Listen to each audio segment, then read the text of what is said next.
ನಮಸ್ಕಾರ, welcome back to my channel. ನಾನು ರಮ್ಯಾ. ಇವತ್ತು ಲಾಸ್ಟ್ ಮಂಗಳವಾರದ ವಿಡಿಯೋ ಆಗಿರುತ್ತೆ. ಸೊ ಇವತ್ತು RCB ಮ್ಯಾಚ್ ಇತ್ತಲ್ವ. ಸೊ ಹಾಗಾಗಿ ಇವತ್ತು ನಮ್ಮ ಮನೆಯಲ್ಲಿ RCB ಅಂತೇಳಿ ಬರೆದು ದೇವ್ರ ಪೂಜೆನೂ ಕೂಡ ಮಾಡಿದ್ದಾಳೆ ನನ್ನ ತಂಗಿ. ಇವತ್ತು ಮ್ಯಾಚ್ ಇತ್ತಲ್ವ, ಹಾಗಾಗಿ ಎಲ್ಲರೂ ಕುತ್ಕೊಂಡು ಮ್ಯಾಚ್ನ ನೋಡ್ತಾ ಇದ್ವಿ.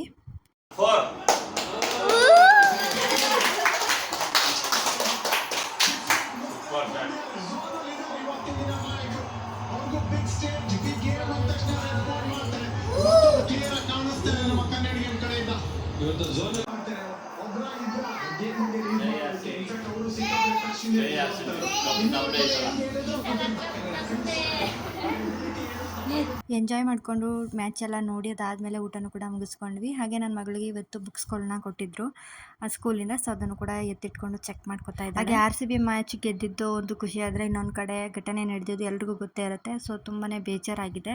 ಈ ಹುಚ್ಚು ಫ್ಯಾನ್ಸ್ಗಳಿಗೆ ಏನು ಹೇಳಬೇಕೋ ಗೊತ್ತಿಲ್ಲ. ಮನೆಯಲ್ಲೇ ಕೂತ್ಕೊಂಡು ಜಾಲಿಯಾಗಿ ಫ್ಯಾಮಿಲಿ ಜೊತೆ TV ನೋಡಿದರೆ ಎಷ್ಟು ಚೆನ್ನಾಗಿರ್ತಿತ್ತು ಅಲ್ವಾ. ಅವ್ರ ಮನೆಯವರೆಲ್ಲ ಎಷ್ಟು ನೋವು ಅನುಭವಿಸಿರ್ಬೇಕಲ್ವಾ. ನಿಜವಾಗ್ಲೂ ನೆನೆಸ್ಕೊಂಡ್ರೆ ತುಂಬ ಬೇಜಾರಾಗುತ್ತೆ. ನನ್ನ ಮಗಳಿಗೆ ಬುಕ್ಸ್ ಕೊಟ್ಟಿರಲ್ವ, ಆ ಬುಕ್ಸ್ ಮೇಲ್ಗಡೆ ಅವ್ರ ಸ್ಕೂಲ್ದು ಫೋಟೋಸ್ ಎಲ್ಲ ಹಾಕಿದ್ದಾರೆ. ಅದನ್ನು ನೋಡಿ ತುಂಬ ಖುಷಿ ಆಯಿತು. ಹಾಗೆ ಇವತ್ತು ನಮ್ಮ ನವೀನವರು ಪಾಪುಗೆ ಸೈಕಲ್ನ ತೊಗೊಂಬಂದಿದ್ರು ಹೊಸದು. ಸೊ ಅವನಿಗೆ ಇದನ್ನು ನೋಡಿ ಯಾವ ಥರ ಶಾಕ್ ಆದ ನೋಡಿ, ತುಂಬ ಖುಷಿ ಪಟ್ಕೊಂಡ ನಮ್ಮ ಪಾಪು ಅಂತೂ.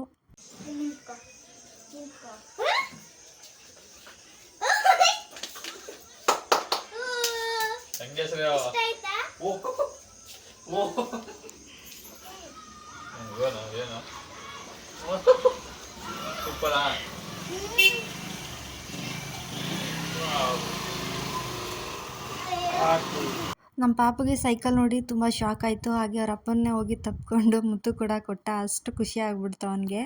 ಅವರಪ್ಪ ಮಗನಿಗೆ ಕಾರ್ ಕೊಡಿಸ್ಬೇಕು ಅಂತ ಹೇಳ್ತಿದ್ರು. ಅಂದರೆ ಒಳಗಡೆನೆ ಕೂತ್ಕೊಂಡು ಓಡಿಸ್ತಾರೆ ನೋಡಿ ಮಕ್ಕಳದು. ಸೊ ಅದು ಅಂದರೆ ನಮ್ಮ ಮನೆ ಹತ್ರ ಜಾಗಗಳಿಲ್ಲ, ರೋಡ್ ಸರಿ ಇಲ್ಲ, ಹಾಗಾಗಿ ಅದನ್ನು ಕೊಡಿಸ್ಲಿಲ್ಲ ಅವರು. ಹಾಗಾಗಿ ಸೈಕಲ್ನೇ ಕೊಡಿಸಿದ್ದಾರೆ. ಅದು ಸರ್ಪ್ರೈಸ್ ಆಗಿ ನಮಗೂ ಕೂಡ ಗೊತ್ತಿಲ್ಲ, ಸಡನ್ನಾಗಿ ತಂದರು. ನಮಗೆ ಶಾಕ್ ಆಯಿತು. ತುಂಬ ಚೆನ್ನಾಗಿತ್ತು ಕಲರ್ ಎಲ್ಲ. ಹಾಗೆ ಇವಾಗ ನನ್ನ ತಂಗಿ ಹೊಸ್ದಾಗಿ ಬಂದಿರೋದಲ್ವ, ಹಾಗಾಗಿ ಮನೆಗೆ ಪೂಜೆನ ಮಾಡ್ತಾ ಇದ್ದಾಳೆ. ಅದು ನಮ್ಮ ಪಾಪು ಹತ್ರನೇ ಪೂಜೆ ಮಾಡಿಸೋಣ ಅಂತೇಳಿ ಅವನೇ ಪೂಜೆ ಮಾಡ್ತಾ ಇದ್ದಾನೆ. ಅವರಪ್ಪ ಹೇಳ್ಕೊಡ್ತಾ ಇದ್ದಾರೆ ಇಲ್ಲಿ.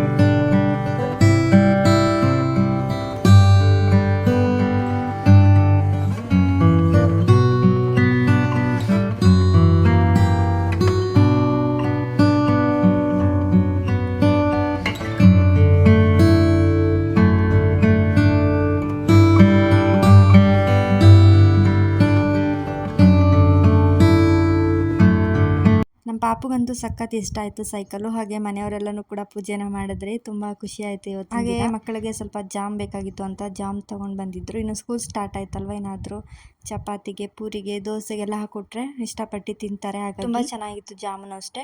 ಮನೆಯಲ್ಲೇ ಮಾಡಬೇಕು. ಆ ರೆಸಿಪಿ ಮಾಡಿದಾಗ ನಿಮಗೆ ಶೇರ್ ಮಾಡಿ. ಬಿಸ್ಕೆಟು, ಚಾಕ್ಲೇಟು ಎಲ್ಲನೂ ಕೂಡ ತಂದಿದ್ರು.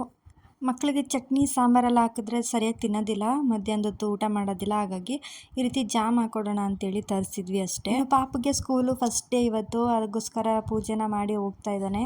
ಅಕ್ಕ ತಮ್ಮ ಇಬ್ಬರನ್ನೂ ಒಂದೇ ಸ್ಕೂಲ್ಗೆ ಹಾಕ್ಬಿಟ್ವಿ. ಬೇರೆ ಬೇರೆ ಆದರೆ ಕರ್ಕೊಂಡು ಬರೋದಕ್ಕೆಲ್ಲ ತೊಂದರೆ ಆಗುತ್ತೆ ಅಂತೇಳಿ. ಹಾಗಾಗಿ ಫಸ್ಟ್ ಸ್ಕೂಲ್ ಸ್ಟಾರ್ಟ್ ಆಗಿದ್ದು ನನ್ನ ಮಗಳಿಗೆ, ಅದಾದಮೇಲೆ ನನ್ನ ಮಗನಿಗೆ ಸ್ಟಾರ್ಟ್ ಆಯಿತು. ಅವನು ಕೂಡ ಹೋದ. ಹಾಗೆ ಇವತ್ತು ಬೂದ್ಗುಂಬಳಕಾಯಿ ಹಲ್ವಾ ಮಾಡೋಣ ಅಂತೇಳಿ ಇವತ್ತು ಮಾಡ್ತಾಯಿದ್ದೀನಿ. ಅಂದರೆ ಹೋಟ್ಲಿಗೆ ತೊಗೊಂಡು ಬಂದಿದ್ರು, ಅದರಲ್ಲೇ ನೋಡಿದೆ. ಸರಿ ಇದನ್ನು ಒಂದು ಸ್ವೀಟ್ ಮಾಡೋಣ ಅಂತೇಳಿ ಇವತ್ತು ಮಾಡ್ತಾಯಿದ್ದೀನಿ. ಕಾಸಿ ಹಲ್ವಾ ಅಂತ ಹೇಳ್ತಾರೆ ನೋಡಿ, ಅದೇ ಥರ. ನಿಜವಾಗ್ಲೂ ತುಂಬ ಚೆನ್ನಾಗಿರುತ್ತೆ. ಇದು ಬೂದ್ಗುಂಬಳಕಾಯಿ ಹಲ್ವಾ ಅಂತಲೇ ಗೊತ್ತಾಗಲ್ಲ, ಅಷ್ಟು ಚೆನ್ನಾಗಿರುತ್ತೆ. ಫಸ್ಟು ಸಿಪ್ಪೆನೆಲ್ಲ ತೆಗೆದು ಅದಾದಮೇಲೆ ನಾವು ತುರ್ಕೋಬೇಕಾಗುತ್ತೆ. ಸಿಪ್ಪೆ ಸಹಿತ ನಾವು ತುರಿಯೋದಕ್ಕಾಗಲ್ಲ. ಹಾಗಾಗಿ ನಾನು ಈ ರೀತಿ ಸಿಪ್ಪೆನೆಲ್ಲ ಸಪ್ರೇಟ್ ಮಾಡ್ಕೊಂಡು ಅದಾದಮೇಲೆ ಸೀಡ್ಸ್ ಇರುತ್ತೆ ನೋಡಿ, ಅದನ್ನು ಕೂಡ ಎಲ್ಲ ರಿಮೂವ್ ಮಾಡಿ ಅದಾದಮೇಲೆ ನಾನು ಇಲ್ಲಿ ತುರ್ಕೊಬಿಡ್ತೀನಿ.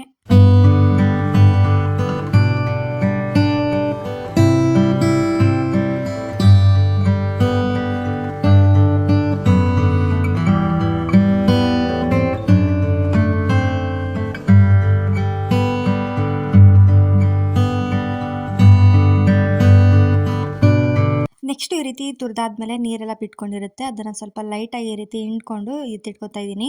ಯಾಕೆ ಅಂತಂದರೆ ಒಲೆ ಮೇಲೆ ಬೇಯಿಸ್ಬೇಕಾದ್ರೆ ತುಂಬಾ ಟೈಮ್ ಹಿಡಿಯುತ್ತೆ. ಹಾಗಾಗಿ ಸ್ವಲ್ಪ ಲೈಟಾಗಿ ಈ ರೀತಿ ಹಿಂಡ್ಕೊಂಡು ಎತ್ತಿಟ್ಕೊತಾ ಇದ್ದೀನಿ. ಅಕಸ್ಮಾತ್ ಇನ್ನೂ ಸ್ವಲ್ಪ ಏನಾದರೂ ಬೇಯೋದಕ್ಕೆ ನೀರು ಬೇಕು ಅಂತ ಹೇಳಿದ್ರೆ ಇದೇ ನೀರನ್ನ ನಾನು ಸೇರಿಸ್ಕೊತೀನಿ. ಇದಕ್ಕೆ ಕೋವನ್ನು ಕೂಡ ಯೂಸ್ ಮಾಡ್ತಾರೆ, ಇಲ್ಲಾಂದರೆ ಹಾಲು ಕೂಡ ಹಾಕೋಬೋದು. ನಾನು ಎರಡನ್ನೂ ಕೂಡ ಯೂಸ್ ಮಾಡ್ತಾ ಇಲ್ಲ. ನೆಕ್ಸ್ಟು 3 ಕಪ್ಪಷ್ಟು ಬೂದುಗುಂಬಳಕಾಯಿ ತುರಿನ ಸೇರಿಸ್ಕೊತಾ ಇದ್ದೀನಿ. ದ್ರಾಕ್ಷಿ, ಗೋಡಂಬಿ, ಏಲಕ್ಕಿಕಾಯಿ, ಬಾದಾಮಿನೂ ಕೂಡ ಸೇರಿಸ್ಕೋಬೋದು. ನಾನಿಲ್ಲಿ 3 ಕಪ್ಪಷ್ಟು ಬೂದುಗುಂಬಳಕಾಯಿ ತುರಿನ ಸೇರಿಸ್ಕೊಂಡಿದ್ದೀನಿ. ಅದಕ್ಕೆ 1 ಕಪ್ಪಷ್ಟು ಸಕ್ಕರೆ ತಗೊಂಡಿದ್ದೀನಿ. ಸೊ ಇವಾಗ ಫಸ್ಟು ಸ್ಟವ್ನ ಆನ್ ಮಾಡಿಕೊಂಡು ಇದನ್ನು ಚೆನ್ನಾಗಿ ಫ್ರೈ ಮಾಡ್ಕೋಬೇಕಾಗತ್ತೆ. ಈಗ ಎಷ್ಟು ಅಂತಂದರೆ ನೀರೆಲ್ಲ ಇಂಬ್ರಬೇಕು, ಅದರಲ್ಲೇ ಚೆನ್ನಾಗಿ ಬೇಯಬೇಕು. ಅದಾದಮೇಲೆ ನಾವು ಸಕ್ಕರೆನ ಹಾಕಬೇಕು. ಇವಾಗಲೇ ಹಾಕ್ಬಿಟ್ರೆ ಸಕ್ಕರೆ ಸ್ವಲ್ಪ ನೀಟಾಗಿ ಪಾಕ ಥರ ಬರೋದಿಲ್ಲ. ಹಾಗಾಗಿ ಲಿಡ್ನ ಕ್ಲೋಸ್ ಮಾಡಿಕೊಂಡು ಸ್ವಲ್ಪ ಬೇಯಿಸ್ಕೊಳ್ಳೋಕ್ಕೆ ಇಟ್ಟಿದ್ದೀನಿ. ಅದಾದಮೇಲೆ ಸ್ವಲ್ಪ ಇವಾಗ ದ್ರಾಕ್ಷಿ ಗೋಡಂಬಿನ ಫ್ರೈ ಮಾಡ್ಕೊಳ್ಳೋಣ ಅಂತೇಳಿ 2 ಸ್ಪೂನಷ್ಟು ತುಪ್ಪನ ಸೇರಿಸ್ಕೊಂಡು ಇವಾಗ ದ್ರಾಕ್ಷಿ, ಗೋಡಂಬಿ, ಬಾದಾಮಿ ಎರಡನ್ನೂ ಕೂಡ ಚೆನ್ನಾಗಿ ಫ್ರೈ ಮಾಡಿ ಎತ್ತಿಟ್ಕೊಬಿಡ್ತೀನಿ. ಅಷ್ಟರಲ್ಲಿ ಈ ಕಡೆ ಬೂದುಗುಂಬಳಕಾಯಿನೂ ಕೂಡ ಚೆನ್ನಾಗಿ ಬೇಯ್ತಾ ಇರುತ್ತೆ. ಲಿಡ್ನ ಕ್ಲೋಸ್ ಮಾಡಿರೋದ್ರಿಂದ ಅಲ್ಲೇ ಚೆನ್ನಾಗಿ ಬೆಂದಿರುತ್ತೆ. ನಾವು ಅವಾಗವಾಗ ಕೈ ಆಡ್ತಾನೆ ಇರಬೇಕು, ಹಾಗೇನೂ ಬಿಡೋದಕ್ಕಾಗಲ್ಲ. ಸ್ವಲ್ಪ ಅಲ್ಲೇ ತಡ ಅಂಟೋ ಚಾನ್ಸಸ್ ಇರುತ್ತೆ. ಹಾಗಾಗಿ ಇವಾಗ ದ್ರಾಕ್ಷಿನೂ ಕೂಡ ಹಾಕ್ಕೊಂಡು ಚೆನ್ನಾಗಿ ಇದನ್ನು ಫ್ರೈ ಮಾಡ್ಕೊತಾ ಇದ್ದೀನಿ. ನಾನಿಲ್ಲಿ ದ್ರಾಕ್ಷಿ, ಗೋಡಂಬಿ, ಬಾದಾಮಿ 3ನೂ ಕೂಡ ಜಾಸ್ತಿ ಕ್ವಾಂಟಿಟಿಲೇ ತೊಗೊಂಡಿದ್ದೀನಿ. ಯಾಕೆ ಅಂತಂದರೆ ಇದಕ್ಕೆ ಹಾಕೊಂಡು ತಿಂತಾ ಇದ್ರೆ ಅದು ಕ್ರಿಸ್ಪಿನೆಸ್ ಅಷ್ಟು ಚೆನ್ನಾಗಿರುತ್ತೆ. ಹಾಗಾಗಿ ಅವಾಗ ಈ ರೀತಿ ಕೈ ಆಡ್ತಾನೆ ಇರಬೇಕು. ನೋಡಿ, ಈ ಒಂದು ಅದಕ್ಕೆ ಬಂದಮೇಲೆ ನಾನಿಲ್ಲಿ 1 ಕಪ್ಪಷ್ಟು ಸಕ್ಕರೆನ ಸೇರಿಸ್ಕೊಂಡು ಇದನ್ನ ಚೆನ್ನಾಗಿ ಮಿಕ್ಸ್ ಮಾಡ್ಕೊತೀನಿ. ಸಿಹಿಗೆ ತಕ್ಕಷ್ಟು ನಾವು ಸಕ್ಕರೆನ ಸೇರಿಸ್ಕೋಬೋದು. ನೀವು ಕಮ್ಮಿ ಬೇಕಾದರೂ ಹಾಕೋಬೋದು, ಜಾಸ್ತಿ ಬೇಕಾದರೂ ಹಾಕೋಬೋದು. ನಾನಿಲ್ಲಿ ಜಾಸ್ತಿನೇ ಹಾಕೋತಾ ಇದ್ದೀನಿ. ಇದಕ್ಕೆ ನಾವು ಕೇಸರಿ ದಳನೂ ಹಾಕೋಬೋದು, ಏನಾದರೂ ಫುಡ್ ಕಲರ್ ಇದ್ದರೆ ಅದನ್ನು ಸೇರಿಸ್ಕೋಬೋದು. ನಾನಿಲ್ಲಿ ಯಾವುದೇ ರೀತಿ ಕಲರ್ನ ಯೂಸ್ ಮಾಡ್ತಾ ಇಲ್ಲ. ಕಲರ್ ಹಾಕೋದಕ್ಕಿಂತ ಹೀಗೇನೆ ಚೆನ್ನಾಗಿ ಕಾಣಿಸುತ್ತೆ ಈ ಸ್ವೀಟು. ಹಾಗಾಗಿ ನ್ಯಾಚುರಲ್ ಆಗಿ ಮಾಡ್ತಾ ಇದ್ದೀನಿ. ಅಂದರೆ ಯಾವುದೇ ರೀತಿ ಕಲರು ಫುಡ್ ಕಲರ್ ಏನೂ ಆಗ್ತಾ ಇಲ್ಲ. ನೋಡ್ತಾ ಇರ್ಬೋದು ಯಾವ ಥರ ಇದರಲ್ಲೇ ಕಲರ್ ಚೇಂಜ್ ಆಗಿದೆ ಅಂತೇಳಿ. ಸೊ ಈ ಥರನೇ ತುಂಬ ಚೆನ್ನಾಗಿರುತ್ತೆ. ಹಾಗಾಗಿ ನಾನು ಯಾವುದೇ ರೀತಿ ಕಲರ್ನು ಅರಿಶಿನ ಆಗಲಿ ಫುಡ್ ಕಲರ್ ಏನು ಕೂಡ ಹಾಕಲಿಲ್ಲ. ಇವಾಗ ಫ್ರೈ ಮಾಡಿ ಎತ್ತಿಟ್ಕೊಂಡಿದ್ವಲ್ವಾ ಡ್ರೈ ಫ್ರೂಟ್ಸ್ನ, ಇದನ್ನು ಕೂಡ ಚೆನ್ನಾಗಿ ಸೇರಿಸ್ಕೊಂಡು ಮಿಕ್ಸ್ ಮಾಡ್ಕೊತಾ ಇದ್ದೀನಿ. ಇಲ್ಲಿ ನೋಡ್ತಾ ಇರ್ಬೋದು ಡ್ರೈ ಫ್ರೂಟ್ಸೇ ಜಾಸ್ತಿ ಕಾಣಿಸ್ತಿದೆ. ಯಾಕೆ ಅಂತಂದರೆ ನಿಜವಾಗ್ಲೂ ತುಂಬ ಚೆನ್ನಾಗಿರುತ್ತೆ ಈ ರೀತಿ ತಿಂದರೆ. ಅದು ಮಧ್ಯ ಬಾಯ್ಗೆ ಸಿಗ್ತಾ ಇರುತ್ತೆ ನೋಡಿ, ಆ ಕ್ರಿಸ್ಪಿನೆಸ್ ಆಗೇ ಇರುತ್ತೆ, ಸ್ವಲ್ಪನೂ ಕೂಡ ಮೆತ್ತಗಾಗಿರಲ್ಲ. ಹಾಗೆ ಇದಕ್ಕೆ 2 ಸ್ಪೂನಷ್ಟು ನಾನು ತುಪ್ಪನ ಸೇರಿಸ್ಕೊಂಡು ಮತ್ತೊಮ್ಮೆ ಚೆನ್ನಾಗಿ ಫ್ರೈ ಮಾಡ್ಕೊತಾ ಇದ್ದೀನಿ. ಇದಕ್ಕೆ ಜಾಸ್ತಿ ಇಂಗ್ರೀಡಿಯೆಂಟ್ಸೇ ಬೇಕಾಗಿಲ್ಲ, ಅಷ್ಟು ತುಂಬ ಈಸಿಯಾಗಿ ಯಾರು ಬೇಕಾದ್ರೂ ಮಾಡ್ಕೊಬಿಡ್ಬೋದು. ಎಷ್ಟು ಚೆನ್ನಾಗಿ ಬಂದಿದೆ, ಇಲ್ಲಿ ನೋಡ್ತಾ ಇರ್ಬೋದು ಆ ಕಲರೇ ಅದೊಂಥರ ಚೆನ್ನಾಗಿ ಕಾಣಿಸ್ತಾ ಇರೋದು. ಹಾಗೆ ಇದಕ್ಕೆ ಸ್ವಲ್ಪ ಏಲಕ್ಕಿ ಪುಡಿನೂ ಸೇರಿಸ್ಕೊಂಡು ಮತ್ತೊಮ್ಮೆ ಚೆನ್ನಾಗಿ ಮಿಕ್ಸ್ ಮಾಡ್ಕೊತೀನಿ. ನಿಜವಾಗ್ಲೂ ಸಿಂಪಲ್ ಆಗಿ ಟೇಸ್ಟಿಯಾಗಿ ಈಸಿಯಾಗಿ ಮಾಡ್ಕೊಳ್ಳುವಂತಹ ಈ ಒಂದು ಬೂದುಗುಂಬಳಕಾಯಿ ಹಲ್ವಾ ರೆಡಿ ಆಯಿತು. ನಿಜವಾಗ್ಲೂ ನೀವೊಂದ್ಸಲ ಟ್ರೈ ಮಾಡಿ, ನೀವೇ ಹೇಳ್ತೀರಾ ಎಷ್ಟು ಚೆನ್ನಾಗಿ ಬಂದಿತ್ತು. ಸ್ವಲ್ಪ ಇದನ್ನ ಫ್ರೈ ಮಾಡೋದಕ್ಕೆ ಟೈಮ್ ಕೊಡಬೇಕಷ್ಟೇ. ಅದು ಬಿಟ್ಟರೆ ಇದಕ್ಕೆ ಈಸಿಯಾಗಿ ಮಾಡ್ಕೊಬಿಡ್ಬೋದು. ಏನು ಅಷ್ಟೊಂದು ಸಾಮಗ್ರಿಗಳೇನು ಹಾಕಿಲ್ಲ ನಾನು, ನೀವೇ ನೋಡಿದ್ರಲ್ವಾ. ಸೊ ನೀವೊಂದ್ಸಲ ಟ್ರೈ ಮಾಡಿ, ಹೇಗೆ ಬಂತು ಅಂತ ಕಮೆಂಟ್ ಮಾಡಿ ತಿಳಿಸಿ. ನೀವೇನಾದರೂ ಈ ಹಲ್ವಾನ ಟೇಸ್ಟ್ ಮಾಡಿದರೆ ಕಮೆಂಟ್ ಬಾಕ್ಸಲ್ಲಿ ಕಮೆಂಟ್ ಮಾಡಿ. ಈ ವಿಡಿಯೋನ ಇಲ್ಲಿಗೆ ಎಂಡ್ ಮಾಡ್ತಾ ಇದ್ದೀನಿ. ಯಾರೆಲ್ಲ ಕೊನೆಯವರೆಗೂ ವಿಡಿಯೋ ನೋಡಿದ್ದೀರಾ ಎಲ್ರಿಗೂ ಥ್ಯಾಂಕ್ ಯು ಸೋ ಮಚ್. ಇನ್ನು ಯಾರೆಲ್ಲ ಸಬ್ಸ್ಕ್ರೈಬ್ ಮಾಡದೆ ನೋಡ್ತಾ ಇದ್ದೀರಾ ದಯವಿಟ್ಟು ಸಬ್ಸ್ಕ್ರೈಬ್ ಮಾಡ್ಕೊಂಡು ನೋಡಿ ಅಂತ ಹೇಳ್ತಾ ಥ್ಯಾಂಕ್ ಯು ಫಾರ್ ವಾಚಿಂಗ್.